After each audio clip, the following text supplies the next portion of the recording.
दोस्तों, रूस और यूक्रेन के बीच युद्ध के 15 से 24 दिन हो गए हैं तथा युद्धबंदी के कई तरह के हैं, जिसमें ईरान एक है, लेबनान दूसरा है, हमास तीसरा है। वह बहुतेरे चल रहे हैं, लेकिन केवल ईरान को छोड़कर बाकी युद्धबंदी का कोई मायने नहीं है। और इस बीच में एक और मोर्चा खुल चुका है माली में, जिसकी चर्चा मैं करूंगा।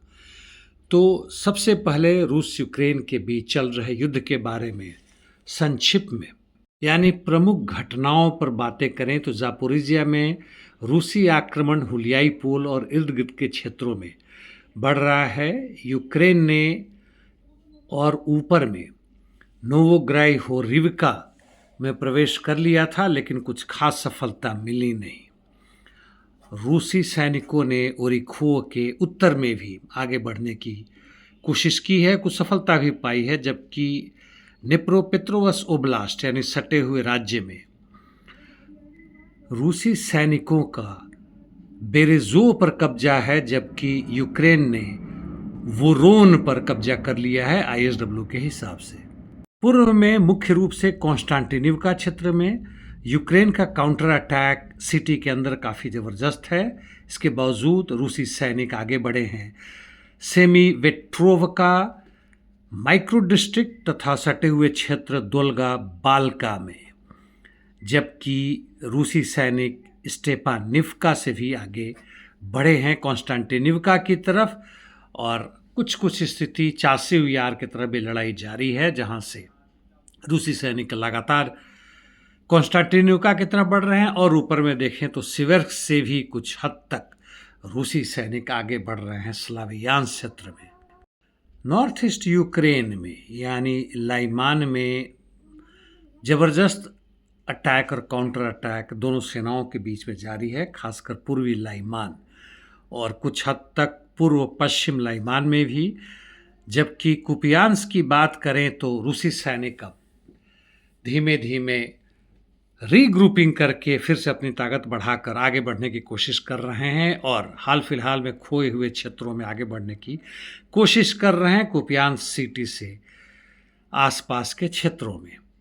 खार्कोव के उत्तर यानी वोल्चांस्क में स्थिति तकरीबन वैसे ही है, 300 से 400 मीटर तक आगे बढ़े हैं रूसी सैनिक। जबकि सुमी क्षेत्र में रूसी सैनिक कोंद्रालोवका क्षेत्र के या उसके बाहरी क्षेत्र में वही 200 से 400 मीटर के आसपास बढ़े हैं। गति बहुत धीमी है। समर ऑफेंसिव में रूसी सैनिकों से जो उम्मीद की जा रही थी वह नहीं सफल हो रहे हैं। इसका मुख्य कारण है इंटरडिक्शन मिशंस, जो यूक्रेन की तरफ से बहुत ज़बरदस्त कई महीनों से चल रहा है और रूस के भीतरी ठिकानों में, जिसे हम इंटरडिक्शन मिशंस भी कहते हैं, जबरदस्त प्रहार कर रहे हैं, खासकर ड्रोन से यानी सस्ते दरों पर इनके तेल के ठिकानों, इंफ्रास्ट्रक्चर जो मिलिट्री और सिविल है सब पर।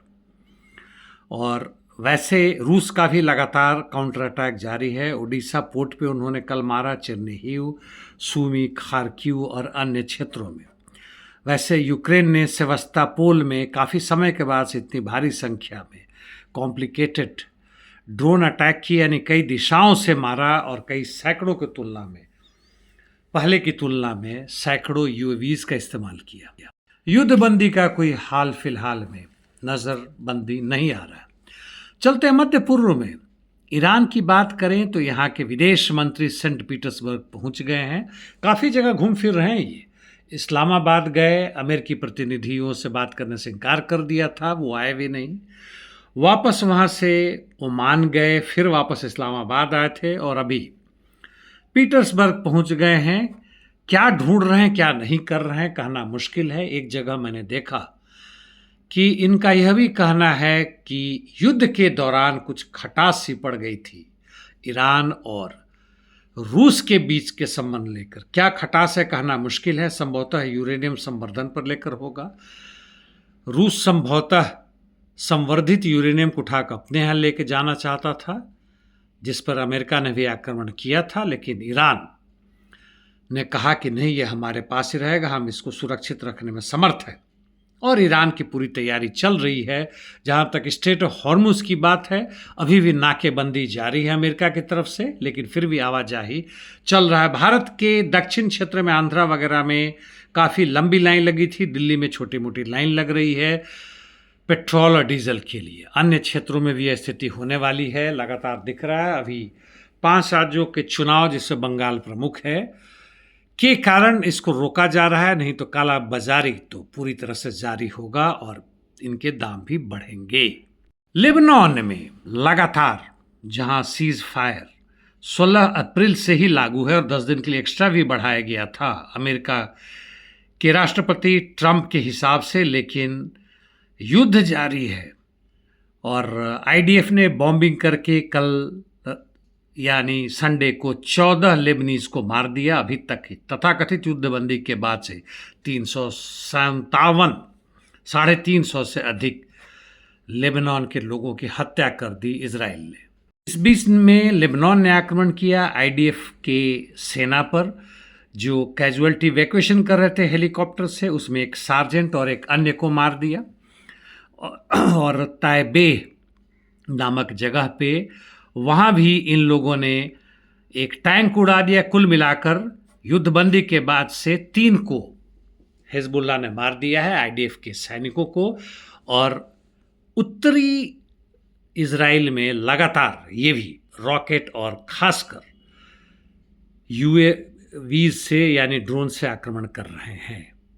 माली यानी अफ्रीका चलते हैं। ताज़ा खबर के हिसाब से यहाँ पे वेनेजुएला के सरकार ने टेररिस्ट अटैक को कंडेम किया है, जबकि घाना ने सपोर्ट किया है माली के सरकार को, यानी एक ही तरह है। लेकिन दूसरी तरफ यूएस और फ्रांस लगातार, केनिया जो कि वहाँ का एक काला भेड़ कह सकते हैं, गद्दार है वहाँ का, उसके मदद से इन टेररिस्ट सबको आर्म्स अम्युनिशन सप्लाई कर रहा है, ट्रेनिंग दे रहा है। आपको याद होगा कि माली जो है वह अलायंस ऑफ साहेल स्टेट्स का हिस्सा है, जिसके अन्य देश हैं बुर्किना फासो और नाइजर। और इनकी रक्षा में रूस के सैनिकों का भी, जो पहले पीएमसी वैगनर के नाम से जाने जाते थे, लेकिन अब अफ्रीका कोर बनाया हुआ इनका काफ़ी अहम रोल है। माली एक बहुत बड़ा जगह है, डेजर्ट भी है, और पूरे माली की रक्षा करना, जो फ्रांस से क्षेत्र में तकरीबन 3 गुना है, बड़ा मुश्किल है। और कुछ जगहों से ये विड्रॉ कर लिए हैं। हालांकि जहां तक टेररिस्ट की बात है, उसके भी सैकड़ों यानी 1000 के तक में उनके लोग मारे गए हैं, आर्म्स अम्युनिशन उनके बर्बाद कर दिए गए हैं। हालांकि उनका अभी भी 1-2 जगह पर कब्जा है। माली के रक्षा मंत्री मारे गए हैं, जबकि वहाँ के प्रेसिडेंट कहीं छुपे हुए हैं। जब तक पूंजीवाद साम्राज्यवाद जिंदा है, ना तो दुनिया में शांति होने वाली है, ना सब लोगों को रोजगार मिलने वाला है, ना शिक्षा और स्वास्थ्य की व्यवस्था होने वाली है। आज के लिए इतना ही दोस्तों, धन्यवाद।